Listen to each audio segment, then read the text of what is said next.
While in the library, college student Naofumi Iwatani finds a fantasy book about 4 heroes: the spear, sword, bow, and shield.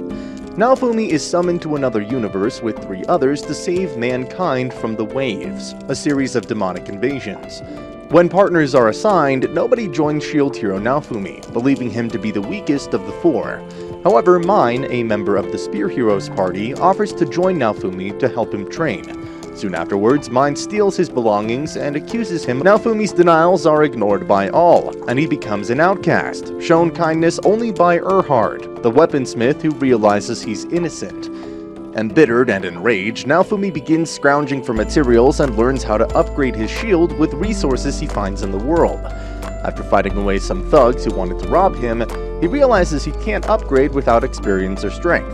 Approached by slave trader Belocus, Naofumi is brought to a slave market, so a slave may gain XP and fight for him. In the corner of the room, Naofumi finds a demi-human slave girl cowering in a cage.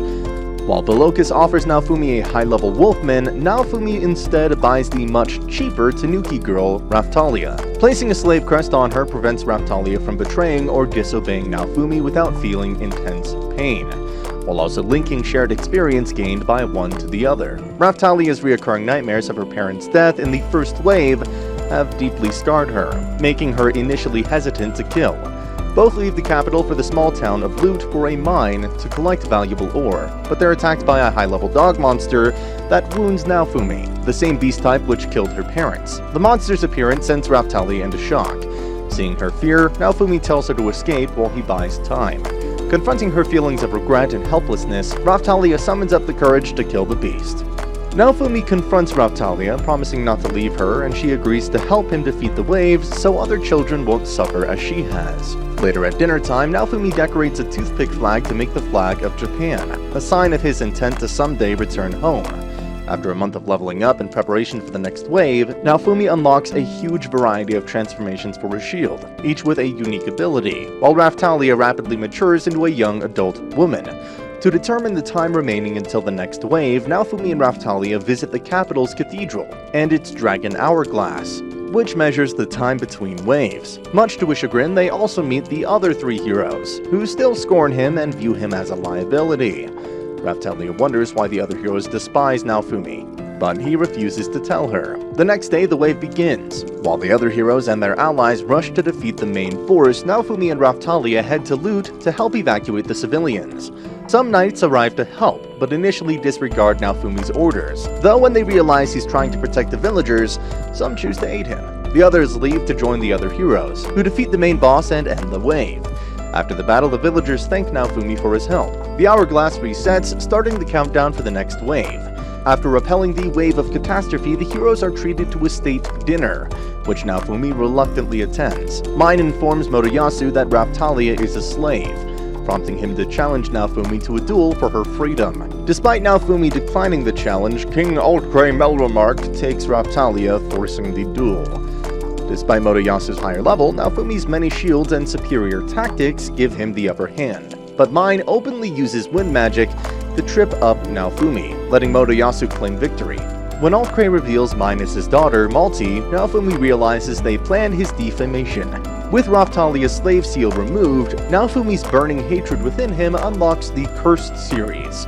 However, Raftalia slaps Motoyasu, condemning him for his false chivalry, and positing that if he truly wanted to free slaves, he'd have some freed men in his party.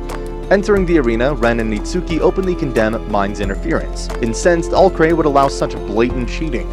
Raftalia returns to Naofumi's side, reaffirming her loyalty to him, and the Cursed series subsides.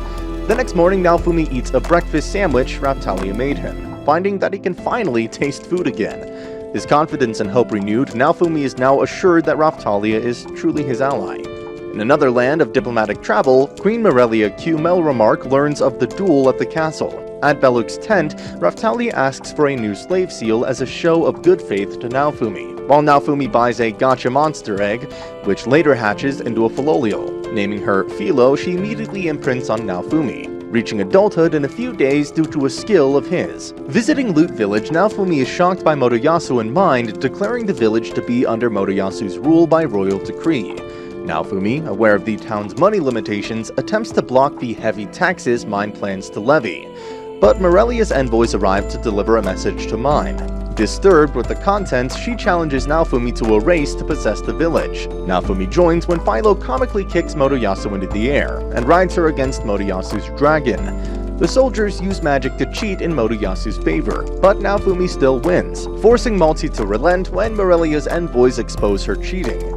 On the way back from loot, Naofumi and Raphtalia stop to rest. The next day, they're surprised to find Philo transformed into a little girl with wings. Naofumi brings Philo to Erhard, the weaponsmith, who sends them to the dressmaker, who in turn sends them to the magic shop owner to make the magic clothes for Philo.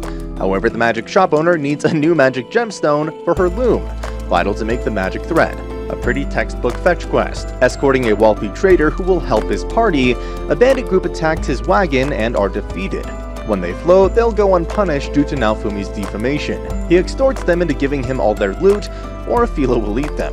Impressing the trader, Naofumi learns new skills, and is introduced to new contacts, even gaining a warrant to mine a quarry at a discount. As Naofumi's party and the magic shop owner search for a magic gemstone, they find an abandoned alchemist tomb, housing a cursed seed, but find the cursed seed is missing. After fighting creatures through the tunnels, they locate a gem vein, where Inoue has made its nest in. After they kill the beast and obtain the gemstone, the magic shop owner helps Philo make the magic thread, which in turn lets the dressmaker make Philo a dress that transforms with her body. Tasked by the trader to deliver herbicide to a village, Naofumi's party discover the village overrun by a monstrous plant. They learn that the seed from the tomb is what the spear hero, Motoyasu, used to end a local famine. But the sprouted plant came alive and began attacking the villagers. With Motoyasu gone, they turn to Naofumi, who defeats the monster plant and alters the seeds to be safe. With the villagers unable to pay him for the seeds, he takes them to the trader for sale, who gives him a job to deliver merchandise to a hot springs village. Staying the night, Raphtalia is jealous of Naofumi and Philo spending time together, but learns of a special gem a local bird collects. Raphtalia ventures off to get the gem for Naofumi, but she's joined by Philo, who wants the bird eggs. On the way, a silver boar attacks and chases them to the nest, knocking the jewels off the cliff and trampling over the eggs. Enraged, the two kill it and sell the body, taking the proceeds to buy a special tool which they give to Naofumi to use in his gem work.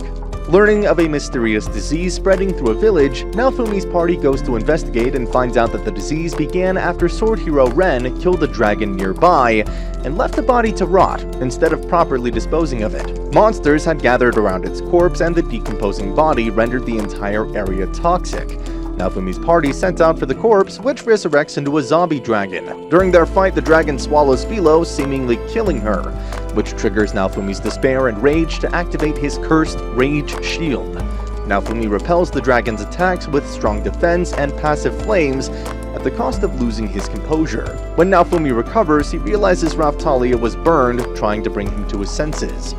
To their surprise, Philo bursts out of the dragon's belly, having eaten the internal crystal, empowering it. Philo finds another crystal and gives it to Naofumi, but his level isn't high enough to use the shield it unlocks. Back at the village, Naofumi learns Raphtalia's wounds from the cursed shield can only be cured with high-grade holy water, and regrets having put his companions in trouble. Determined to make himself and his party stronger, Naofumi's party heads to the capital for holy water to heal Raphtalia, and comes across a blue-haired girl named Melty, with some filials. Melty quickly befriends Philo, who brings Melty to Naofumi, asking to accompany them to the capital. Once there, Philo and Melty go their own ways as Naofumi and Raphtalia go to the church. The clergy attempt to scam Naofumi with their lowest quality holy water, but the Pope quarterly grants Naofumi high-grade, pure holy water, when the hero points out the issue. In the town square, Motoyasu attacks Naofumi, having learned about Philo, demanding her freedom from being his slave. Unaware, Philo is Naofumi's filial. Motoyasu starts attacking with reckless abandon as Mine permits it, but Melty arrives to order them to stop as Philo, remembering Motoyasu's insults, transforms and kicks him away. Meeting at Erhard's shop, Melty explains to Naofumi's party that she is the second princess, who was made heiress apparent by Morelia, due to her older sister Malty's toxic personality. Before she can continue, Naofumi states his distrust towards the royal family and dismisses her. Dejected, Melty goes to her father to talk as Naofumi is met by a small party wishing to join after he saved Loot Village, their hometown. Naofumi will only allow it if they pay 150 silver coins to prove their loyalty. As Raftalia and Philo are ready for class upgrades, level cap increases, a royal decree forbids the Shield Heroes party from using Melromac's Dragon Hourglass. On advice by Belocus, Naofumi plans to head for neighboring Shield Frieden for their hourglass, but the next wave will strike before they reach it. While scouting towns, Naofumi happens upon starving refugees, who fled a revolution started by Itsuki. Returning for the next wave, Naofumi encounters Ren and Itsuki, who accuse him of stealing their rewards. Naofumi explains Itsuki's revolution only put a new government just as corrupt as the old one, and Ren, leaving the slain dragon's corpse behind, caused a plague. Ren sees Raftalia's wounds and believes him, but Itsuki remains adamant that Naofumi is lying. Later, Erhard gives Naofumi upgraded armor and the loot party returns with 150 silvers. Naofumi has them buy better gear with the money, accepting them. The next wave is 24 hours away, equipping Raftalia and Philo and annexing the loot party with Knight Ake as their captain. The wave starts and Ake's unit helps civilians as Naofumi's party kills monsters. Seeing an elderly woman who Naofumi healed during his travels easily defeat monsters, she reveals herself to be a retired adventurer. After 3 hours, Naofumi worries about the other heroes' progress, so he leaves Ake's party with the elderly woman to protect the civilians. Finding the other hero parties haphazardly attacking a Dutchman, Naofumi chastises their inattention, having Raftalia expose the hidden boss, a massive soul eater. Naofumi resorts to using his cursed shield, but the zombie dragon soul inhabiting the shield is furious for Ren killing it, and Naofumi incorporating it into his gear. The attempted takeover sends Naofumi and Philo into a fury against the soul eater, but Naofumi remembers his mission and regains control to use a new power for the win: Iron Maiden. Victorious, Naofumi returns to normal, but a second soul eater appears and is easily killed by a new enemy: Glass, a woman in a black kimono wielding twin-bladed war fans, the true enemy of this wave. Glass easily defeats the other 3 hero parties and challenges Naofumi's party. Even against Naofumi's many shields with Raftalia and Philo's support, they can't land a single blow. Calling for a tactical retreat, Glass attempts long-range attacks but retreats when the wave's time limit hits, ending in a stalemate. After the battle, Naofumi ponders the wave's time limits and their true purpose when he's summoned back to the castle. Altcray demands he reveal the secret behind his abilities, but Naofumi demands Altcray kneel and beg. Enraged, Altcray attempts to extort Philo and Raftalia, but Naofumi threatens him with a worse outcome should he try. As he leaves, a woman covertly warns Naofumi about the church conspiring against him. Naofumi notes her outdated manner of speech.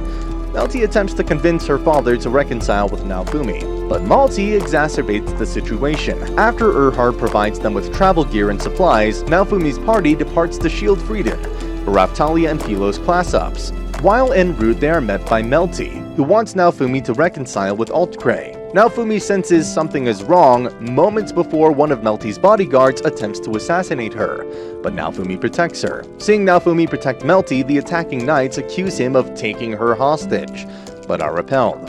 Naofumi finds the pendant on a guard of the Church of 3 Heroes, which hates the shield. At the royal palace, wizards edit the recording of Naofumi kidnapping Melty, making him a fugitive. Planning to protect Melty to fix their situation, Naofumi's party hiked the mountains to reach nearby Siltveld. At night, a loose rock alerts nearby guards, and the other 3 heroes. As Melty explains the situation, Malty orders they ignore her, claiming Naofumi has a brainwashing shield. Despite lack of evidence, the heroes fall for this. Naofumi attempts to flee with Melty, but Motoyasu uses a magic shackle to stop Philo. After Naofumi resorts to using his Rage Shield to escape, Itsuki and Ren begin to doubt Mine when she openly attacks without regard for Melty's safety. Naofumi gives Ren the church pendant, calling for an investigation as he departs. One of Morelia's emissaries helps remove Philo's shackle, and relays Morelia's desire to meet Naofumi. Naofumi realizes the emissary is the same woman who warned him about the church. Naofumi, however, decides to keep heading for Siltveld, since meeting Morelia would take them in the opposite direction. Meanwhile, Mine sends a forest fire to flush Naofumi out. Mine's knights start a forest fire to force out Naofumi's party. The next morning, the border to Siltveld is closed by royal decree, leaving Naofumi no choice but to meet Morelia. As they travel, Melty knows nobleman Van Reichnot, who rules the area, and by surprise, they are met by him. Bringing them to his manor, Reichnot is informed of their situation, and invites them to stay the night. Come dawn, Reichnot is arrested while the maids hide Naofumi and Raftalia in the kitchen pantry, and Melty distracts the knights. Their leader, nobleman idol Rabier, arrives and escorts Melty to his manor. Seeing Raphtalia's anxiety with Rabier, Naofumi calms her to let Melty's plan work. Once Rabier leaves, Naofumi finds Philo, and they make their way to Rabier's estate. As demi-humans loyal to Reichnot besiege the gates for his release, Naofumi uses this to infiltrate the castle, where Reichnot is tortured in front of Melty for Rabier's amusement. Naofumi manages to enter the manor and rescue Melty and Reichnot. Raphtalia confronts Rabier, who pitifully begs for mercy. In a flashback, Raphtalia's home village is destroyed by the first wave, and the villagers are enslaved by Melromark troops. She and her best friend, Rifana, are sold to idol Rabier. Raphtalia ultimately breaks as Rifana dies from illness, and Rabier sells her to Belokas, leading her to Naofumi. Back in the present, remembering her past, Raphtalia is about to strike, when Naofumi reminds her of how much she's grown. Realizing killing Rabier would bring her no peace, she spares him. Insulted, Rabier fights to kill her, but using her mana sword, she wounds him, and he falls back out of a window. Helping Reichnot, Raphtalia guides them to the underground prison, finding demi-human survivors, including her old friend Keel. Raphtalia breaks down upon finding Rifana's remains, left in the cell to rot, believing she abandoned her. To restore her spirits, Naofumi admits that he finally started to trust again because of her, and how she saved him from darkness. Reassured, Raphtalia promises to go home someday to rebuild and give Rifana a proper burial. In the courtyard, a still-living Rabier frees a sealed-away ancient Tyrannosaurus-like dragon monster, which promptly kills him and heads for Naofumi. As Naofumi's party confronts the Rex dragon Rabier released, Melty sees Philo and the monster glow with the same light, deducing how to bait it to a large lake. There they fight the monster, but their attacks have no effect, until a massive Philolial queen appears and easily defeats it. The Philolial queen takes a human form, introducing herself as Fitoria, and spirits them to a Philolial sanctuary in faraway ruins. Naofumi asks Fitoria about Philo's true nature, and Fitoria answers Philo's growth is due to a hero raising her, and Naofumi informs her of his story. Frustrated by the hero's infighting, Fitoria informs Naofumi about the waves ravaging the entire world, not just Melromark. Fitoria has been protecting the other nations alone to fulfill the last wish of the hero who raised her, but knows she will soon perish. She urges Naofumi to make amends with the other heroes, but he refuses. Fitoria explains that if the heroes can't unite, she has no choice but to kill them so 4 new heroes can be summoned. Meanwhile, Ren and Itsuki follow Naofumi's lead to investigate the church, discovering a hidden library. Unaware, Melty is observing them. The next morning, Fitoria takes Melty hostage to coerce Naofumi to make up with the heroes. To test his conviction, she fights Philo with both limited to human form. While outmatched, Philo is able to break Fitoria's magic defense. Satisfied, Fitoria names Philo as her successor, which grants her base stat increases. Fitoria force unlocks many Philolial shields for Naofumi, which she can't use yet. After everyone goes to sleep, she asks Naofumi to work with the other heroes, who still think him guilty of assault. Fitoria warns Naofumi that saving the world is far different from saving the people, and the heroes will eventually have to make that choice later. Additionally, Fitoria notes the heroes are still too weak to defeat the waves properly, and if they don't unite, she'll make good on her promise to kill them. She enhances Naofumi's armor to better resist the negative effects of the Rage Shield. Based on her actions and behavior, Naofumi deduces a previous shield hero raised Fitoria, but she can't remember after living for so long. In Melromark, Ren and Itsuki's parties find a hidden cave, but an attack from above collapses the cave. Fitoria takes Naofumi and his party to a place near one of the heroes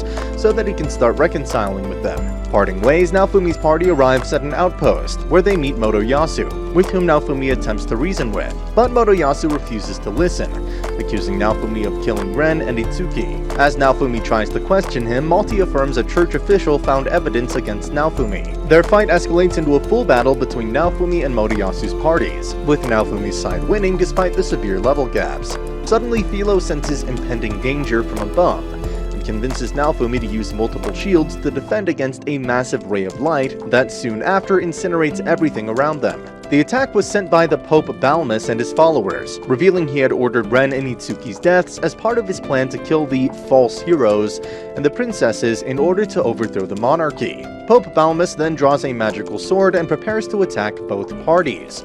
Melty recognizes Pope Balmus wields an ancient weapon that replicates all the 4 cardinal weapons, supposedly lost long ago. Naofumi and Moroyasu are unable to breach the weapon's defenses, as it is powered by hundreds of Balmus's loyalists. Just then, Ren and Itsuki appear to help, explaining they were rescued by Morelia's special forces, the Shadows.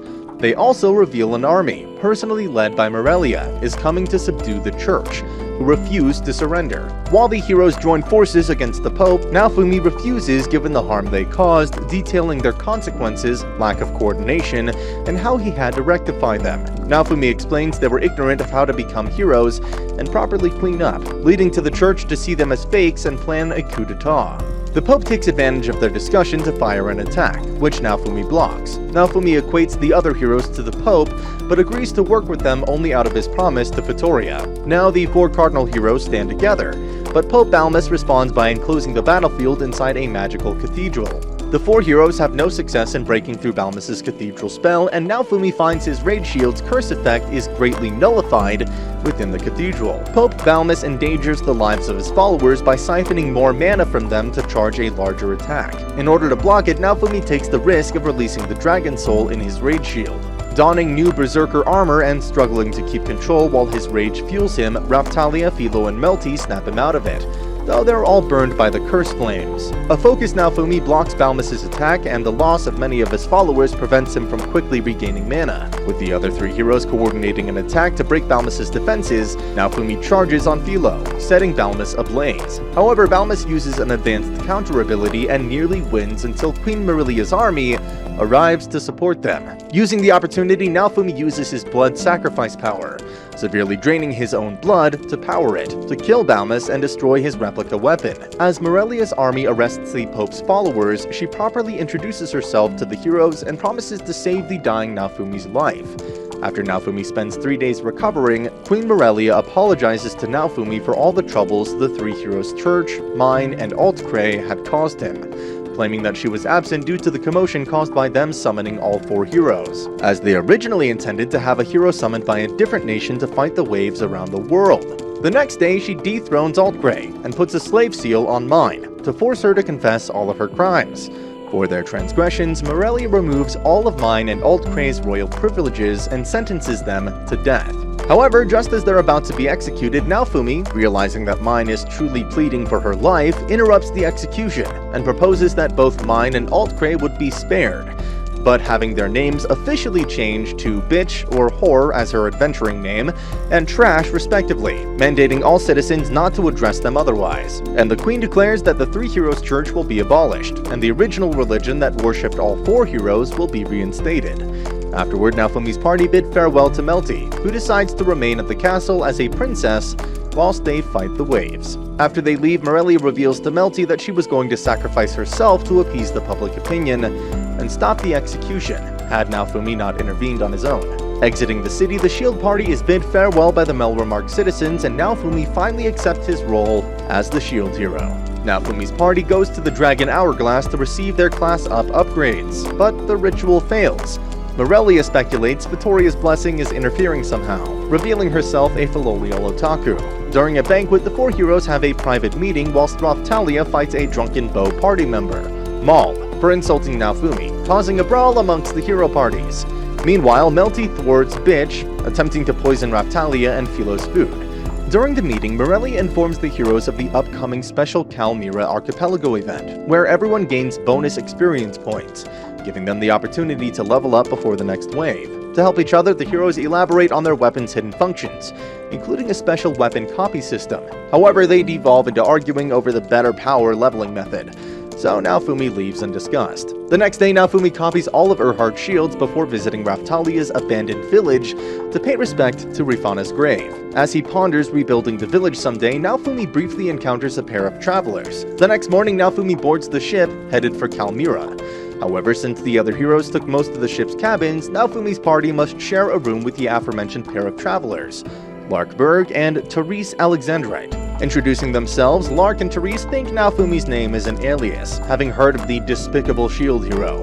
Once the heroes arrive at Kalmyra, Governor Hadenberg escorts Naofumi's party to the resort inn, while the other hero parties recover from seasickness. Learning a new boosting spell, Naofumi takes his party for XP grinding across the archipelago, fashioning new weapons from monsters for Raptalia and Philo. At night, a concerned Lark and Therese find Naofumi's party, and take them to a party at a dinner to end the day. After Therese patronizes Naofumi for an accessory, he crafts a beautiful item with a rare gem, much to Therese's jubilation. The following day, co-oping with Lark and Therese to grind XP, Naofumi also learns Therese's magic flames actually heal him when engulfed. By sunset, the duo take their leave, thanking Naofumi for the day and hope they meet again soon. As Naofumi's party are relaxing at the beach, Philo discovers an undersea temple, piquing Naofumi's curiosity to investigate. Upon arrival, Naofumi's shield opens the door, where a dragon hourglass resides, and by linking to it, he learns the next wave is due at Kalmyra in 48 hours. Learning of the wave, Naofumi warns Mirelia, and she amasses a large naval fleet, while Lark and Therese also sail to the waves with the fleet. While the Navy fights the smaller creatures, the four heroes fight the boss monster, but they are unable to do much damage to it, and it's Lark and Therese that ultimately kill it. Lark and Therese then attack the heroes, explaining that they're from yet another world besieged by the waves.